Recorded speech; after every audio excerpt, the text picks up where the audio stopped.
everybody. Let me move my mic a bit closer. I'm sorry that we were starting a little bit late today. Here, let me get my mic up there. Hopefully, you guys can all hear me now. Once again, apologies for the late start. We've been having some technical difficulties with our video. Right now, I'm actually just using a webcam right now because for some reason my camera won't connect. My trusty camera over here will not connect to the streaming software. However, I am here now, and we have a good show for you today. Yes, it is just me again today. People are having auditions and performances today, so hopefully things will be back to normal next week. And just so you guys know, I'm looking over here because this is where I control the actual stream. Might be able to show it to you actually if you guys are interested in seeing. Let me add. Let's go with this. Yeah, there we go. So if I go over here, there you can see the actual streaming software. Excuse me. This over here is what's actually going out live. This is what's coming up next, and to switch, I just hit this transition button. So that's how we're doing it today. But we have a great show for you today.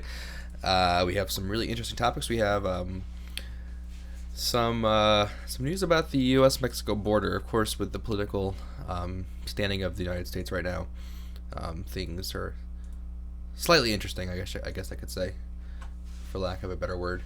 But this is looking at the whole border thing through the eyes of a youth orchestra, which I think is kind of cool. We have another article on Tchaikovsky this week. We have Tchaikovsky stripped down to his intentions, and we'll get more into that so you can actually understand what that means. We have the Pacific Symphony strike. We have some updates on that. In case you guys haven't heard, there's been a strike at the Pacific Symphony, so we'll be looking into that. And we also have how a Pasadena-based cellist and Chernobyl survivors are helping children in Japan. So that's pretty cool. So let's roll the intro for real this time. Let's hope this works. Here we go.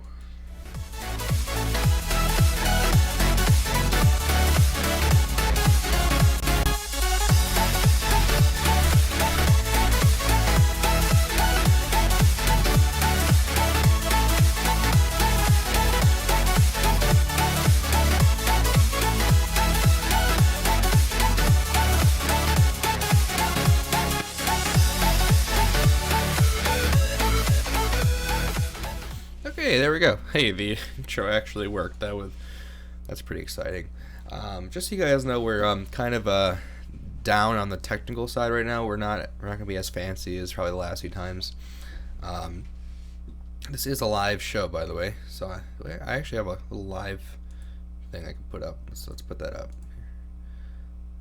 Let's put this up. There we go. Yeah, there we go. Because we are actually live right now. Reasons for not having a show last week, we had some internet issues and also some video issues. I don't know if you watched, that would be 2 weeks ago now, when Holly and Perry were hosting. We had the camera freezing, and we have not been able to sort that out. It has to do with the device that takes the camera input into the software, and there's some miscommunication between those two things. So we're working on upgrading to a professional video hardware setup. So stay tuned in the next couple of weeks. But today we won't have any fancy, graphics on today. Because we're sort of in a developmental stage right now, so just please bear with us. I beg you. Good morning today. I never did a proper intro. Good morning. Today is February 11th, 2017. Once again, apologies for starting a bit late today. I've just been trying to diagnose some issues here. And if you're interested in learning about the show, head over to our website. You can also find the link to the articles, so you can read these articles for yourselves once the show's over. I'll be sure to get those up. So yeah, there's the link to our website, musecast.woodbey.com. Go check that out. Okay, so our first topic today, this is by Angela Kocherga. Hopefully I'm not mispronouncing it. This is from Dallas News. The headline: amid deteriorating U.S.-Mexico relationships, the border youth orchestras unite for joint concert. So this is pretty darn cool. So just by looking at the title, we see that there's a U.S.-based youth orchestra and a Mexico-based youth orchestra, and they're going to be joining for a joint concert, which I think is pretty cool. I'm not going to read through this whole thing here. Excuse me. Let me have a drink. Let's see. What was I going to say? Youth symphony orchestras from both sides of the Texas-Mexico border performed a joint concert titled "The Bridge." Let's see. In response from protests at airports across the country where demonstrators carried signs that read "No wall, no ban," a reference to President Trump's executive orders tightening immigration controls. The El Paso Symphony Youth Orchestra and Esperanza Azteca Symphony Orchestra of Ciudad Juarez, I hope I'm pronouncing that correctly, played in packed theaters to standing ovations over the weekend. This is not this weekend. This is last weekend. So just so you know, with joint concerts in both border cities. Well, we have a quote here from Antonio Rocha, a French horn player with the Azteca Esperanza Youth Orchestra in Ciudad Juarez. He says there's a lot of tension right now, and that is pretty much as true as it gets. There is a lot of tension right now, not only between the U.S. and Mexico, but just within the United States itself. And I think I've said this before, that music is a way to understand people and to sort of put aside our differences, because one way or another we all enjoy music to some capacity.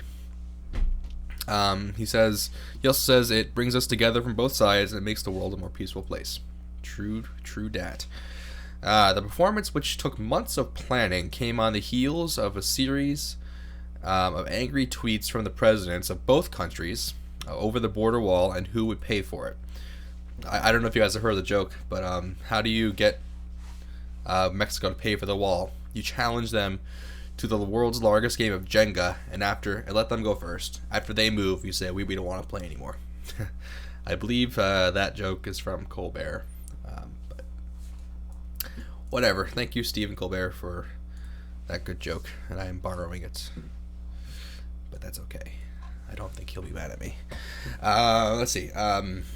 The performance, which took months of planning, came on the heels of a series of angry tweets. Okay, we've been there. My bad.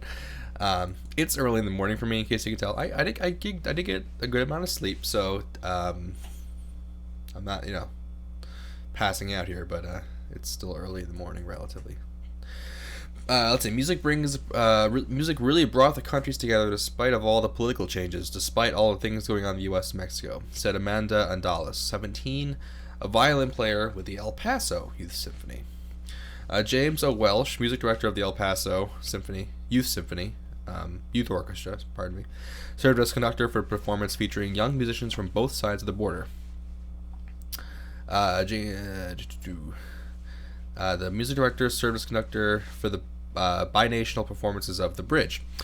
When we're talking about dividing and walls and all those things, we have a bridge that connects us not only musically but our humanity. That is that is not written particularly well, grammatical wise. Dallas News, get your editors on this. The mayor of the Ciudad Juarez attended the El Paso concert Saturday, and El Paso Symphony Council representative Lily Lyman was in the audience. The sister cities, like others along the border, find themselves caught in the middle as the U.S.-Mexico relationship deteriorates following executive orders by President Donald Trump that included the construction of the border wall. The Trump administration also threatened to slap a 20% tariff on all goods from Mexico, but for the moment it's backed away from that idea, which I think it's okay. So I'm not going to get into whether I agree with Trump or not, but what I will say is that I think it's always better to carefully consider what you want to do rather than just being impulsive. Because if you just do something immediately without really thinking about the ramifications of it, that's when things could get really messy, and that's when disasters can happen. So, just I would be more hesitant about everything that he does. I think he's trying to. I think right now he's just trying to be big and bold and trying to say, oh look how much progress I've made compared in these 2 weeks compared to how much Obama did in 8 years. I've said this before and I'll say it again. I'd rather you do less in 2 weeks, but those things that you do are carefully thought out and work. That's what I'd rather. That's what I'd like to happen. Okay. I'm hoping that makes sense at all. Let's see. It was so beautiful. Afterward, there were many tears of appreciation and joy, said Maria McCullough, business manager for the El Paso Symphony. The idea of a joint performance has now evolved into the plan to create a national youth orchestra. That's cool. So, a permanent orchestra made up of students from both sides. That's really cool. It really means a lot to me to have these two countries come together to put on this amazing concert. I really think it showed people that the Mexican culture and the American culture put together. Wow, this is really written terribly. When they're here, I'll paraphrase it. When they're put together, they can create something really amazing. Dallas News, please work on your grammar. I would greatly appreciate it if you did that, guys, because that was not written particularly well. Okay. Moving on to our next topic. Here we are. Okay. Listen to Tchaikovsky stripped down to his intentions. This is written by David Allen. This is from the New York Times, so hopefully there'll be correct grammar in this one. Yeah, I'm calling out the Dallas News. I'm calling you guys out right now because you guys are a news organization, and well, yeah, it doesn't look like you guys can write very well. So, just consider doing that at some point. Okay. Hold up. There we go. Now I can actually read this stuff. Okay. So, do you think you know Tchaikovsky's Piano Concerto No. 1? Think again. It's one of the most popular pieces in the repertoire, but the pianist Kirill Gerstein, as inquisitive as he is talented, argues that... Sorry, Kirill. I mispronounced his name. Kirill Gerstein. As inquisitive as he is talented, argues that what we commonly hear is an overly ostentatious misrepresentation, charted up after Tchaikovsky's death. From Thursday night through February 7th... So this is only a few days ago, in the last week or so. With the New York Phil, Mr. Gerstein plays a new critical edition, more delicate and less grandiose. Based on an 1879 version, it has among its sources Tchaikovsky's own conducting score, which he used in a St. Petersburg concert 9 days before his death in 1893. It is therefore closer to the music performed at Carnegie Hall's opening week in 1891 than anything heard by New Yorkers since. Here are some edited excerpts from a conversation with Mr. Gerstein. So, music lovers would be surprised to hear that such a well-known work isn't quite what we think it is. This is between Gerstein and a New York Times writer. I liken it to those iconic paintings that go to a museum restoration shop. It's like in a portrait here. A wrinkle here, no wrinkle there, an eyebrow tilted in a slightly different way. For anyone who has anxiety, it's still very much the Tchaikovsky concerto we love, but it perhaps has a different facial expression than we are used to. He was asked, how did the usual edition come out? There's a tragedy, especially in Russian culture, of geniuses surrounded by less talented well-wishers. Tchaikovsky was one of those, where certain people in his circle, in this case Alexander Siloty, his student and an uncle of Rachmaninoff, thought they knew better. Siloty had been in Europe and studied with Liszt. His tendency toward the superficially brilliant and some of the traits of the 19th century pianism that are less noble than the tradition generally is in its best manifestations resulted in these posthumous editorial changes. Some people like to eat organic food, that's Tchaikovsky's version, and some people like to eat everything with sprinkles of MSG.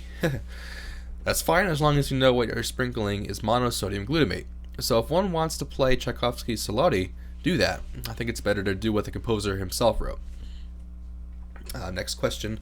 Do these changes fundamentally alter the character of the piece, or are they just refinements?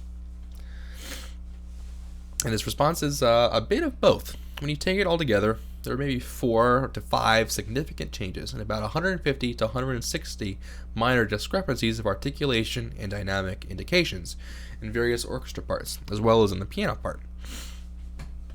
What it suggests is a fresh look at how the piece is interpreted. Some skeptic might say that the percentage of the notes that are different is probably less than 1%, so what's the big deal? It gives us a chance to revisit something for sincere musical interest, something that is so often relegated to being an old warhorse, and frankly not taken seriously enough because the criticism is that it's so bombastic. It may be better than what we are used to. I do find, in all the cases where there is a discrepancy, that what the composer wrote is more suitable and fitting to the musical content, to the general poetry of the piece. So this is just basically a situation of are more modern edits what the composer was going after, or is the suspected original documents exactly what Tchaikovsky wrote? And being a composer myself, I think there's 2 ways to look at it. I think you can say, okay, this is what the composer intended, let's play it his way. I also think that there are always people who, well, it's always good to get another viewpoint of your piece. Like when you write a piece and you present it, you don't just ask one person to look at it and give feedback. You give it to a whole bunch of people. So I'm thinking that in some scenarios, if you're playing for a less musically attuned audience, so for like a benefit concert or maybe like a school concert or something like that, just play the common version, just that people can get an idea of the piece. However, for musicians who are maybe more adventurous and like to hear alternative styles to a piece, I think that playing the exact Tchaikovsky version might be interesting. I mean, either way, you're going to get the concerto, but it's about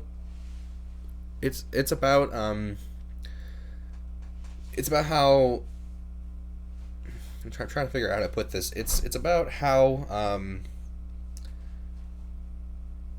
I don't want to say educated, but it's about how well I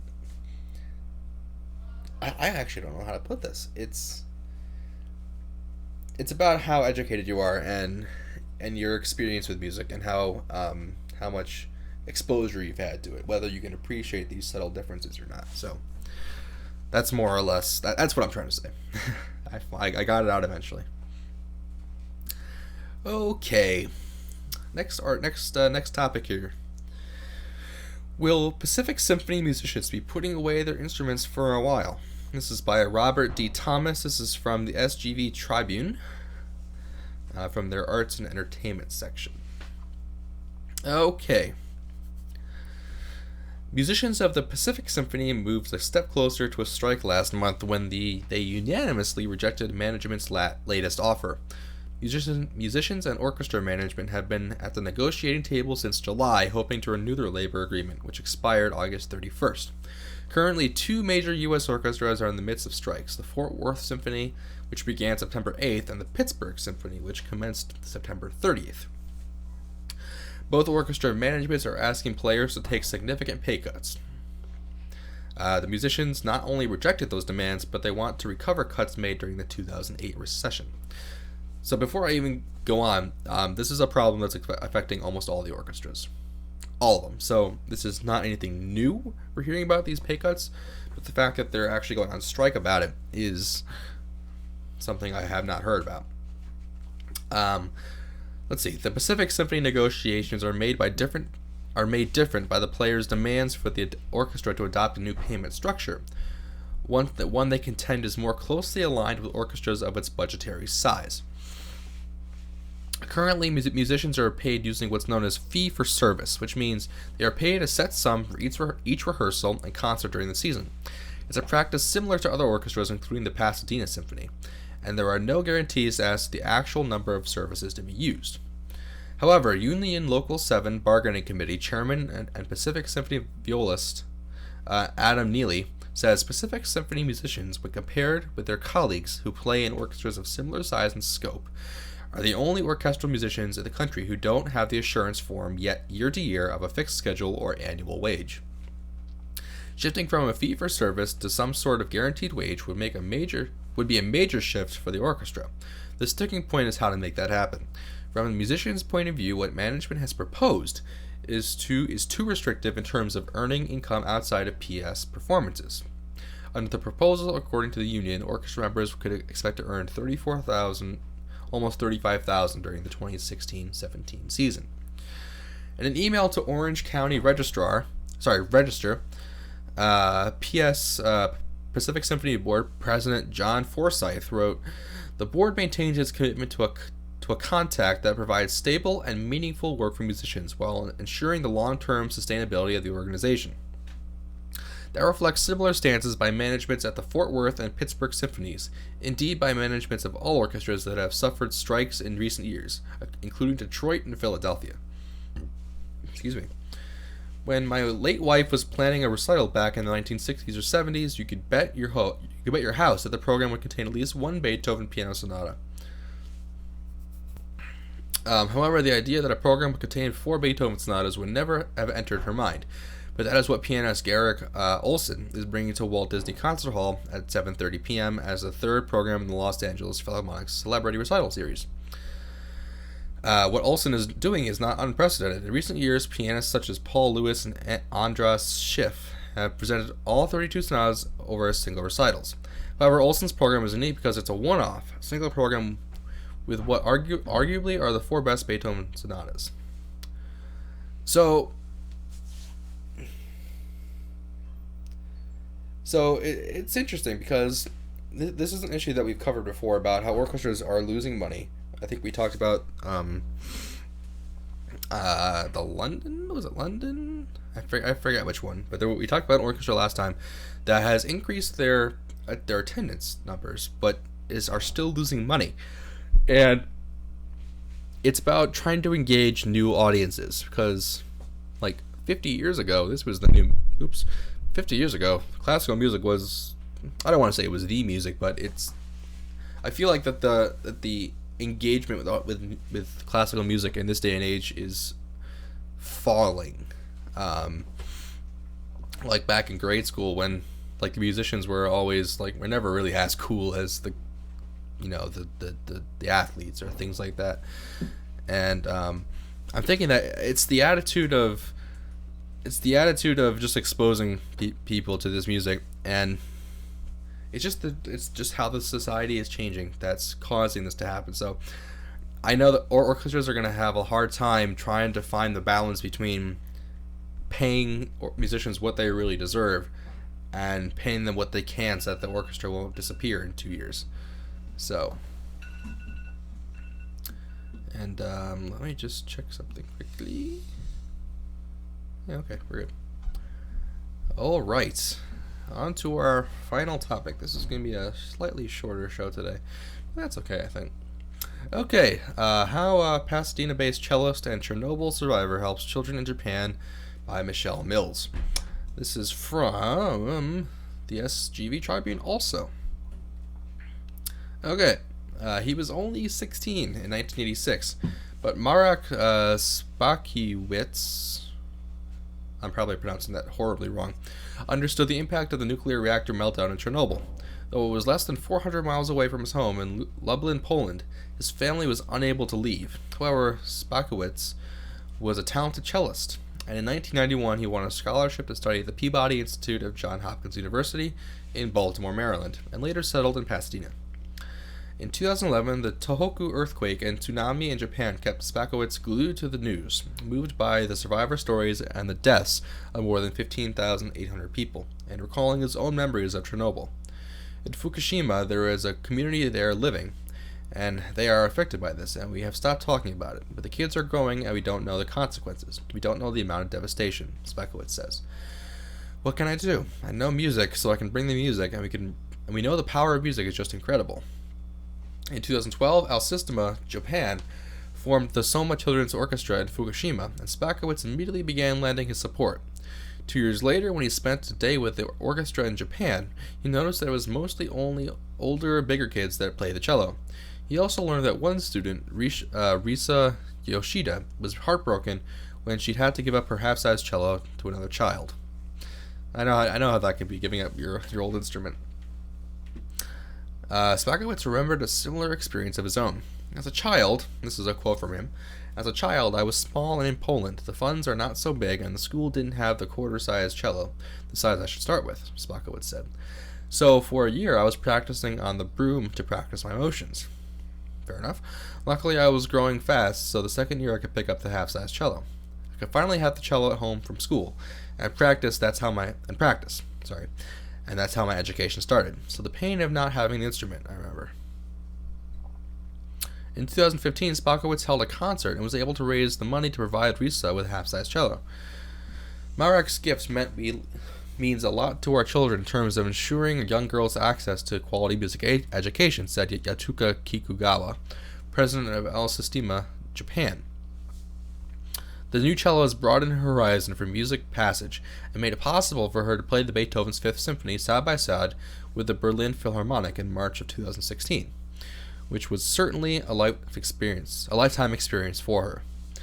Spakowicz will perform a recital with pianist Jia Shi at Azusa Pacific University in Azusa, October 15th, hoping to raise money this time for a three-quarter-sized cello for the Soma Children's Orchestra. Monrovia resident Shi also came to the United States to further her education. The two performed together often and will play selections by Chopin, Rachmaninoff, Schumann, Barber, and Gershwin. In addition to Chernobyl, Spakowicz lived through communist rule, which had its hold on Poland until 1989. "From the moment I was growing up, the music was a hope for a better life," Spakowicz said. "Music didn't only play a tremendous role in my education, but my development, all the dreams and hopes that music had provided for me." Arriving in Baltimore, unable to speak a word of English, Spakowicz worked hard and then went on to USC, earning 3 degrees and a doctorate. In 2008, the U.S. government granted him permanent residency as an extraordinary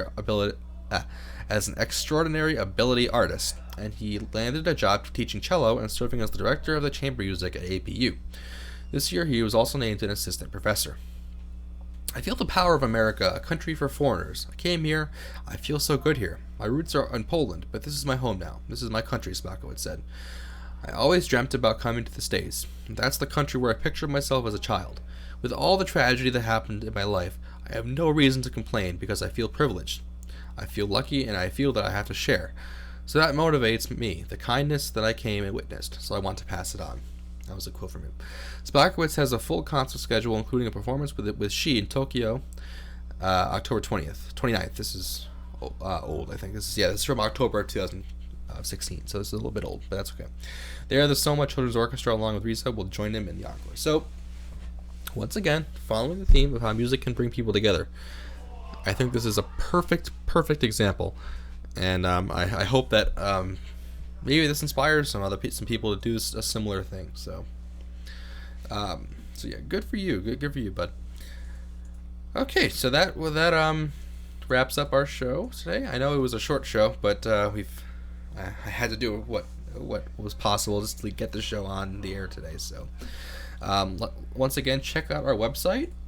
Let's get there. It is www.musecast.weebly.com. You can learn more about us, learn about everyone who works for us, You can look at all our previous shows, and on that show archive link, you can get links to the articles and YouTube links of all the other shows. So be sure to do that. And if you're interested in joining us, you can find us on Facebook. It's MuseCast. There's also a group if you're interested in working with us. So yeah. All right. So I really appreciate you guys watching today. Hopefully you enjoyed. I know it was a short show, but like I said, we're working on getting our show more streamlined in its production parts. So please forgive us for now. So thank you guys for watching. I hope you have an awesome day, and we will see you guys next week. Farewell.